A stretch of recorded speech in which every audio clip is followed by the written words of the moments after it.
Salmo 139 diz assim: Senhor, tu me sondas e me conheces, sabes quando me sento e quando me levanto, e de longe percebes meus pensamentos. Sabes muito bem quando trabalho e quando descanso, e todos os meus caminhos são bem conhecidos para o Senhor. Antes mesmo que a palavra me chegue à língua, tu já conheces inteiramente. Tu me cercas por trás e pela frente, e pões a tua mão sobre mim. Tal conhecimento é maravilhoso demais, está além do meu alcance. É tão elevado que eu não posso atingir. Para onde eu poderia escapar do teu espírito?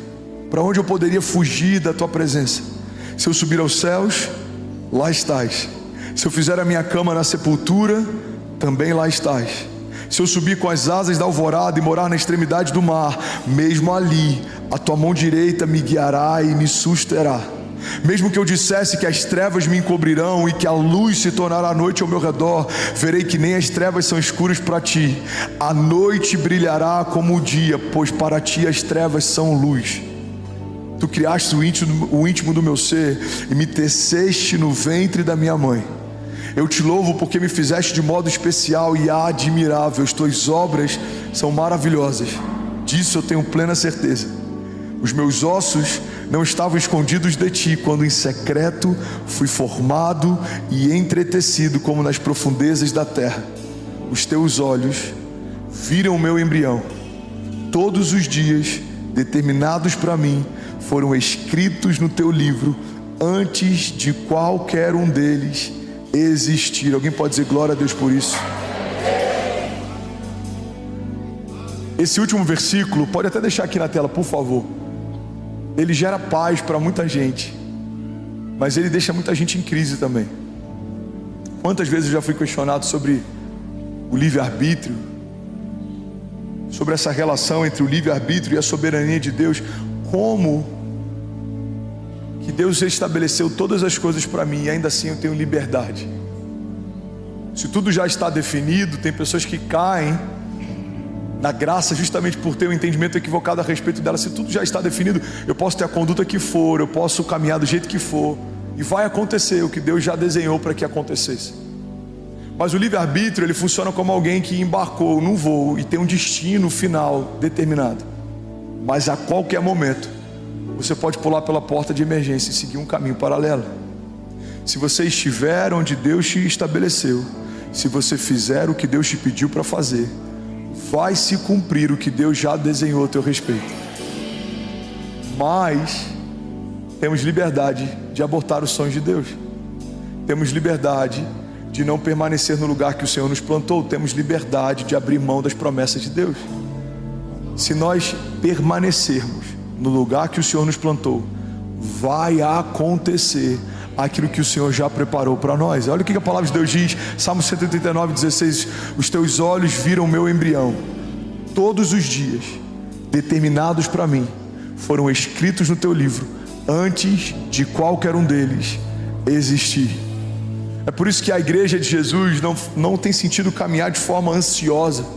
A ansiedade nada mais é do que uma preocupação em relação ao futuro.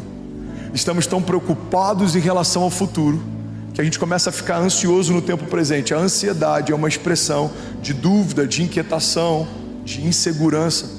Mas se entendemos que Deus já está no nosso futuro, esperando a gente chegar, não há espaço para imaginarmos um futuro com Deus que seja pior do que a minha estação anterior. Irmão, toda nova estação que o Senhor te chama para viver, é o próprio Deus que vai te receber quando você chegar. E essa é a garantia de que o nosso amanhã vai ser melhor do que hoje. Eu não estou dizendo que vai ser mais fácil, eu não estou dizendo que todas as coisas vão acontecer no nosso tempo, mas eu preciso ter a firme convicção de que se o Senhor está na próxima estação que eu vou entrar, essa próxima estação vai ser marcada por sinais e maravilhas. Essa estação vai ser marcada por provisão sobrenatural. Por quê? Porque é isso que eu posso esperar de Deus, é isso que Ele carrega. Ele é o Deus da provisão, Ele é o Jeová Jireh, Ele é o Jeová Rafa, Ele é o Deus que cura, Ele é minha justiça, Ele é minha bandeira, Ele é minha confiança, segurança, Ele é o meu torre forte, Ele é o meu refúgio, Ele é minha fortaleza, Ele é minha garantia. É Ele quem fala a coisa a meu respeito quando ninguém ainda falava. É Ele quem tem pensamentos de paz mesmo que inimigos possam me cercar. É Ele quem me guarda, é Ele quem me protege. Eu estou escondido debaixo das suas asas. Então, se eu creio que Deus me chamou para uma nova estação, eu sei que o meu amanhã vai ser melhor que hoje. Por que, André? Porque o ano que vem vai ser melhor do que esse ano? Não, o ano que vem pode ser 10 vezes pior do que esse ano, mas o Deus que está me esperando na próxima estação não mudou, o seu caráter não mudou. Ele continua sendo bom, Ele continua sendo Pai, Ele continua sendo Deus, Ele continua tendo provisão, Ele continua tendo graça, Ele continua tendo milagres. Alguém comigo aqui, pelo amor de Deus? Improváveis aos olhos dos homens não são improváveis aos olhos de Deus. Deus já desenhou coisas a seu respeito. Não estava nos meus planos Alphaville até 2022, mas já fazia parte dos planos de Deus. Não estão nos meus planos os próximos 10 anos, mas já fazem parte dos planos de Deus. O Deus que já via a Cécia antes da Cécia nascer, o Deus que já conhecia o bem antes do bem nascer, o Deus que já se relacionava com a Chloe antes da Chloe nascer. É o Deus que fez o André antes do André nascer, é o Deus que gerou a Kézia antes da Kézia nascer.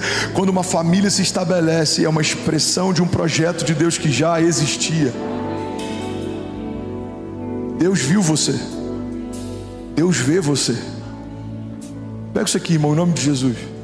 Deus viu você, Deus vê você. Agora, improváveis precisam aprender a lidar com dores de crescimento. Improváveis precisam lidar com indiferença. Todo improvável ele é subjugado. Todo improvável, em muitos momentos, ele é deixado de lado. Ele enfrenta momentos de invisibilidade. Ele enfrenta momentos de indiferença. Ele enfrenta momentos de comparação.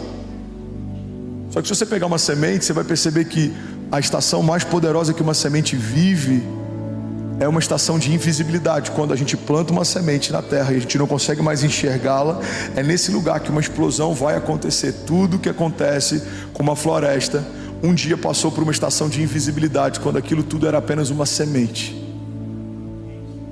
Tudo que está sendo gerado em secreto, em algum momento se torna público. Tudo que Deus está falando com você quando ninguém ouve, em algum momento Ele vai falar a teu respeito para que todos possam ouvir. Jesus, quando é batizado, uma voz do alto diz: esse é o meu filho em quem eu tenho o meu prazer. Aquilo que ele ouvia no seu íntimo, agora toda a criação ouve. Você está comigo? Diga amém. Então entenda isso, ser o improvável de Deus significa enfrentar estações de indiferença na terra.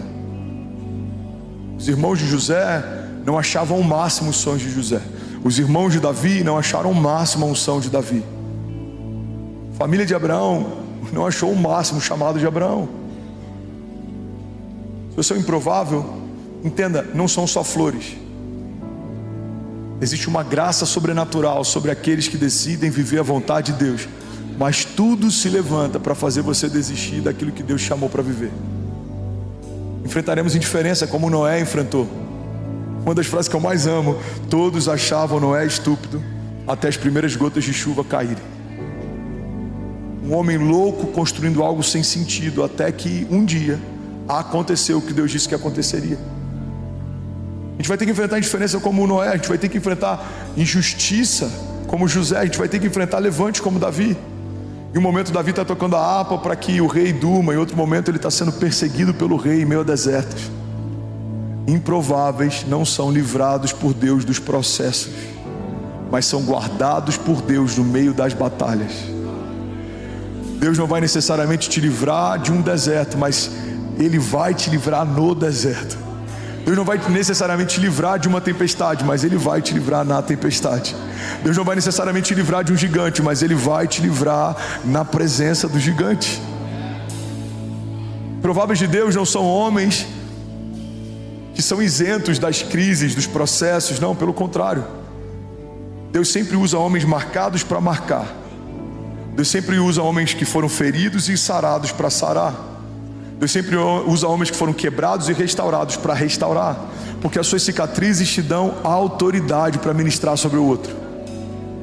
Quando alguém estiver passando uma crise de qualquer tipo, você vai falar: olha para qualquer uma das minhas cicatrizes, elas expressam o que Deus fez na minha história, e elas são uma garantia de que Deus pode fazer na sua também.